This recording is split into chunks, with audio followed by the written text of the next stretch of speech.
अगर आपसे मैं कहूं कि एशिया कप 2025 के अंदर जैसे ही मारे एंट्री गिल, टूट गया एक लोग का दिल।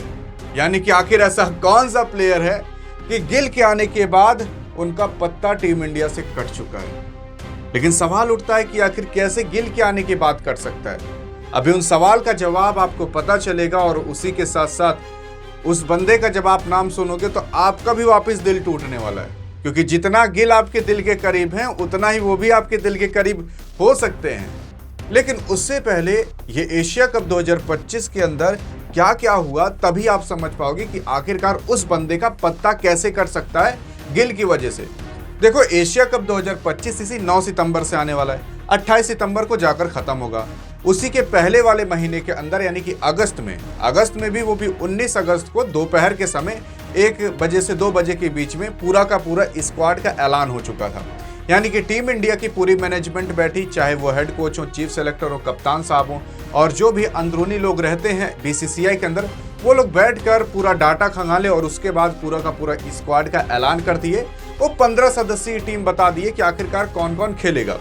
उसके अंदर इस बार आपके भाई सूर्य कुमार यादव और गिल साहब की भी एंट्री कराई गई है। फिलहाल ये लोग पहले से खेला करते हैं, लेकिन अभी कहा जा रहा था कि गिल की एंट्री क्या पता ना हो पाए, क्योंकि ये टेस्ट के कप्तान बन चुके हैं और जैसे ही 28 तारीख को खत्म होगा आपका ये एशिया कप, उसी के ही 4 दिन बाद यानी कि 2 अक्टूबर को टेस्ट मैच चालू हो जाएगा। तो ऐसा तो है नहीं कि 28 तारीख को एशिया कप खत्म किए फिर 2 से 3 दिन बाद चले गए टेस्ट मैच खेलने। लेकिन इस बार आपके गिल साहब को इस एशिया कप, जो कि T20 फॉर्मेट में होने वाला है, उसके अंदर लिया गया। अब सवाल उठता है कि आखिरकार गिल को लिया क्यों गया और इनके आने की वजह से जिस पोजीशन पर ये उतरेंगे उस पोजीशन से कौन हट गया। और हाल फिलहाल कहा जा रहा है कि क्या पता उनका टीम इंडिया से भी पत्ता कट जाए। लेकिन अगर आप यहाँ पर देखने की कोशिश करोगे, एशिया कप के अंदर आपके कप्तान बना उठे हैं सूर्य कुमार यादव, जो कि पहले से हुआ करते थे। फिर वाइस कप्तान बनाए गए आपके शुभमन गिल, और वाइस कप्तानी के साथ साथ शुभमन गिल इस बार एशिया कप 2025 के अंदर आपको पक्का खेलते हुए नजर आएंगे। क्योंकि आप खुद सोचो कि अगर युद्ध के अंदर राजा जो बनाए रहता है एक मंत्री, जो मंत्री कंट्रोल करता है पूरी सेना को, यानी कि सेनापति अगर ना रहे तो कैसे वो युद्ध लड़ा जा सकता है। तो इस वजह से राजा और सेनापति युद्ध के अंदर रहना जरूरी है। राजा मान सकते हो कि T20 के अंदर आपके सूर्य कुमार यादव और सेनापति आपके शुभमन गिल साहब हैं। लेकिन अब सवाल ये उठता है कि आखिरकार यहाँ पर शुभमन गिल की जो एंट्री कराई गई है, उससे पहली चीज तो एक लोग की पदवी हट चुकी है। क्योंकि जब से इनको सेनापति नियुक्त कर दिया गया, वाइस कप्तान नियुक्त कर दिया गया, इससे पहले T20 के वाइस कप्तान आपके अक्षर पटेल हुआ करते थे, वाइस कप्तान। लेकिन अब ये वाइस कप्तानी से हट चुके हैं। लेकिन ये मत सोचना कि इनका पत्ता कटा, इनका पत्ता नहीं कटा, इनकी केवल पदवी छीनी गई है। लेकिन उसी के साथ साथ एक लोग का पत्ता भी कटा है। वो किसका कटा है भी मैं आपको आगे बताता हूँ। लेकिन जैसे ही आपके गिल साहब यहाँ पर आए, आपके प्रेस कॉन्फ्रेंस में सूर्य कुमार यादव, ये अजीत अगरकर हैं जो कि टीम इंडिया को सेलेक्ट करने का काम करते हैं, तो ये दोनों ने अनाउंस कर दिया कि देखो जो गिल साहब हैं उनकी एंट्री T20 में करा दी गई है। असल में गिल साहब आपके काफ़ी समय से नहीं खेल पाए थे T20, और अभी हाल फिलहाल देखोगे तो वो टेस्ट मैच खेल कर आए।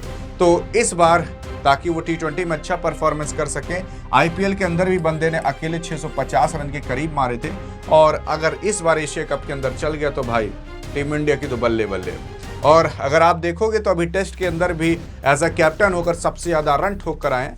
लेकिन अब सवाल उठता है कि एशिया कप के अंदर क्या कमाल कर पाएंगे, वो देखने की बात है। लेकिन हाल फिलहाल इनको वाइस कप्तान बना उठा है। अक्षय पटेल जो वाइस कप्तान हुआ करते थे, उनसे वाइस कप्तानी की पदवी छीन ली गई है। अब देखो, ऐसा नहीं है कि डायरेक्ट छीन ली गई होगी। अक्षय पटेल को बुलाया गया होगा, इनके साथ मीटिंग की गई होगी, इनसे पूछा गया होगा कि देखो यार भाई ऐसी ऐसी बात है, तो क्या हम शुभमन गिल को बना सकते हैं। तो अक्षय पटेल भी कहेंगे हाँ ठीक है यार, हमें वैसा कोई नहीं है, हमें देश के लिए खेलना है, हम देश के लिए चाहे वाइस कप्तान होकर खेल लेंगे, चाहे नॉर्मल प्लेयर होकर खेल लेंगे, चाहे कप्तान होकर खेल लेंगे, खेलना तो आखिरकार देश के लिए। तो अक्षय पटेल ने हामी भरी और उसके बाद वाइस कप्तान आपके शुभमन गिल को बना उठा। लेकिन अब सवाल ये उठता है कि इनको वाइस कप्तान क्यों बनाया गया। तो अगर आप देखना चाहोगे तो आपके शुभमन गिल का लगभग 10 से 12 साल का करियर क्रिकेट के अंदर कहीं नहीं गया।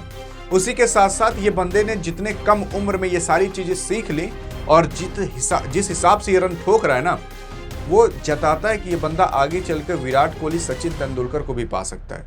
क्योंकि अभी इस बंदे ने विराट और सचिन के रिकॉर्ड तोड़ना चालू कर दिए हैं। 10-12 साल में क्या हाल करेगा ये कोई सोच भी नहीं सकता। इस वजह से सोचा गया कि भाई यार जो फ्यूचर आने वाला है तो फ्यूचर को देखकर टेस्ट के तो कप्तान बना उठे हैं। रोहित शर्मा जहां कप्तानी से हटे ओडीआई में से, तो शुभमन गिल को तुरंत वहां पर लिया जाएगा। और उसी के साथ साथ T20 के अंदर वाइस कप्तान हो चुके हैं, जहां आपके सूर्य कुमार यादव हटे, आपके शुभमन गिल इसके भी कप्तान बन जाएंगे। यानी कि 3 के तीनों फॉर्मेट के अगर कप्तान आप फ्यूचर के देख सकते हो तो आपको शुभमन गिल के अंदर दिख सकता है। लेकिन ज्यादा तारीफ ना करते हुए अगर हम आगे बात करें तो आगे बात में यही है भाई कि आखिर क्या होने वाला है। तो अगर आखिर क्या होने वाला है तो देख सकते हो, आपके मुस्कुरा कर कह भी रहे हैं कि जब T20 वर्ल्ड कप हुआ था और उसके बाद जब श्रीलंका के साथ मैच हुआ था तब से लेकर अभी तक शुभमन गिल यार T20 मैचेस नहीं खेले हैं टीम इंडिया के लिए। काफी समय हो गया। अगर आप देखोगे अभी टेस्ट ओडीआई का दौर चल रहा था, उधर बॉर्डर गावस्कर ट्रॉफी चली, इधर इंडिया बनाम इंग्लैंड का मैच चला, बीच में चैंपियंस ट्रॉफी चली, फिर आईपीएल छोड़ दो क्योंकि वो देश के लिए होता नहीं है। तो इन लोगों को T20 खेले काफी समय हो चुका है। T20 वर्ल्ड कप छोड़ दो तो उसके बाद इन लोगों ने श्रीलंका के ही साथ खेला, तब से नहीं खेला। तो अब वापिस से टीम इंडिया के लिए T20 खेलना और उसके लिए कमबैक करना ये थोड़ा मुश्किल हो सकता है। लेकिन आपको पता है कि मुश्किल को मुमकिन कैसे किया जाता है, वो टीम इंडिया को काफी आसानी से आता है। लेकिन अब सवाल ये उठता है कि अगर शुभमन गिल आए हैं तो किसका पत्ता कट सकता है। तो किसका पत्ता कट सकता है अगर आपको ये जानना है तो ये आप समझ लो कि इसी 2026 यानी कि जैसे 2025 खत्म हुआ तुरंत ही यहाँ पर T20 वर्ल्ड कप आ जाएगा। तो T20 वर्ल्ड कप को तैयार करने के लिए आपको एक वाइस कप्तान और कप्तान अच्छा सा तैयार करना जरूरी है। इस वजह से शुभमन गिल की यहाँ पर T20 में वापस से एंट्री करा दी जा चुकी है और उसी के साथ साथ देखोगे तो ये कप्तान टेस्ट के भी बन चुके हैं। लेकिन अगर पत्ता कटने की बात करें तो पत्ता देख लो साफ साफ आपके संजू सैमसंग का कट चुका है। अब आप सोचोगे यार ये क्या है, तू बातें कर रहा है। देखो मैं बता दूं, संजू सैमसंग आपके स्ट्राइक या नॉन स्ट्राइक पर उतरा करते हैं, लेकिन अब आपके शुभमन गिल स्ट्राइक या नॉन स्ट्राइक पर उतरेंगे। तो सवाल ये उठता है कि आखिरकार इनका पत्ता कैसे कटा। तो आपके संजू सैमसंग स्ट्राइक या नॉन स्ट्राइक पर उतरते थे और उन्हीं के ही साथ उतरते थे भाई अभिषेक शर्मा। अब अभिषेक शर्मा का तो उतरना कन्फर्म है, ये तो पक्का है, क्योंकि वो बंदा आईसीसी की रैंकिंग में सबसे टॉप पर आ रहा T20 में। अब अगर उसको आप हटा दोगे तो जान जो इससे बड़ी बेवकूफ़ी कोई कभी कर नहीं सकता। मतलब वर्ल्ड का नंबर 1 T20 प्लेयर अभी अभिषेक शर्मा माना जाता है, उसे आप हटा दोगे तो हटाया नहीं जा सकता। तो स्ट्राइक पर अभिषेक शर्मा उतरेंगे, नॉन स्ट्राइक पर आपके शुभमन गिल उतरेंगे।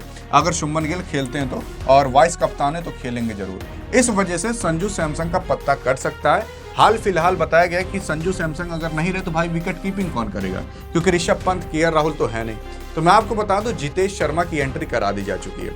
अब अगर जितेश शर्मा आपके अच्छी विकेट कीपिंग और बैटिंग नहीं कर पाते तब जाकर इनकी एंट्री हो सकती है।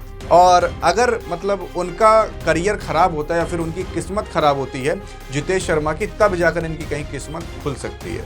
बाकी आप बताइए कि क्या संजू सैमसंग बेहतर पड़ेंगे कि जितेश शर्मा, क्योंकि शुभमन गिल के आने के बाद इनका तो पत्ता कटना तय है। लेकिन यार सवाल ये उठता है कि संजू सैमसंग को बाहर नहीं करना चाहिए, किसी तरीके से कहीं भी अरेंज करके इसको करना चाहिए। लेकिन अगर आप इनको स्ट्राइक या नॉन स्ट्राइक पर नहीं उतारोगे तो इनकी जो परफॉर्मेंस रहती है वो काफ़ी हद तक बिगड़ जाती है। और इस वजह से कहा जा रहा है अगर विकेट कीपिंग कराना है तो हम जितेश शर्मा से ही करा लेंगे, क्योंकि जो आरसीबी के अंदर कभी किया करते थे विकेट कीपिंग। अब आप बताइएगा आपके हाथ में कि आखिर क्या सही पड़ेगा टीम इंडिया के लिए, और टीम इंडिया भी इस चीज में कंफ्यूज है। अगर ऐसा हुआ तो संजू सैमसंग का पत्ता काटना पड़ेगा। लेकिन अधिक जानकारी चाहिए कि भारत की प्लेइंग 11 आखिरकार क्या हो सकती है, संभावित तो बगल में क्लिक करके देख सकते हो। मिलेंगे इस वीडियो के अंदर, तब तक के लिए जय हिंद और जय भारत।